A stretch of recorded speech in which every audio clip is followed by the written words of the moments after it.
More now on a Toronto man who was charged in a major fraud investigation in York Region. Joining us live now with more is York Police Constable Kevin. Thank you so much for joining us. Tell us what happened here. Yeah, so this investigation began last year in March when a victim came forward to report an investment scam. He reported that in February of the year prior, 2024, they invested a quantity of funds through the suspect who owned Equity Line Service Corporation and was promised a return on their investment. Now, through this investigation, it was learned that in February 2025, 5 additional victims had invested a quantity of funds as well with the same suspect. And now it is believed that the suspect misappropriated the invested funds from the victims for his own personal gain. In total, it was over $2.5 million that was invested. And because of the work of our financial crimes unit, the 40-year-old man from Toronto has now been charged with 6 counts of fraud over $5,000.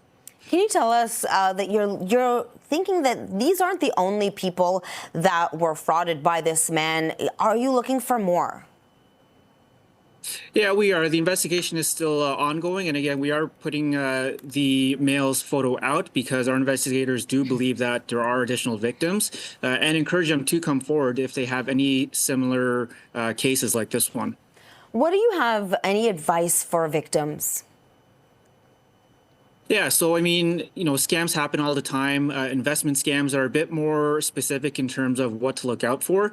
It usually starts with a claim that, if you invest a certain amount of money, you're going to get a lot back. And sometimes that is with little or no risk. So people should be aware of that, as well as people getting information from someone they might know or a friend of a friend who says, hey, I have this investment opportunity for you. Feel free to invest however much you want, and I'm going to get your return. A lot of the times it is proven to be false, and so it goes without saying that if something feels too good to be true, you should probably trust your instinct and look into that person, into that company that they are vouching for. Look into it a bit more to see what they are about. Another tactic that these scammers are using is to pressure the victim into making a decision. When it comes to high value investments, they will use high pressure tactics because they want to get their money and essentially move on to the next victim. We know that this person, we're showing his photo now of Sergei Shavyalev, used the money for his own personal gain. Can you tell us if that money, you were able to recoup that money? Does he have it, or is it all spent? Our investigators are still trying to track exactly where those funds went to, but based on the evidence obtained so far, they have reason to believe that those funds that were invested through him were misappropriated for his own personal gain. Thank you so much for this. We appreciate it. York Police Constable Kevin Nabrija.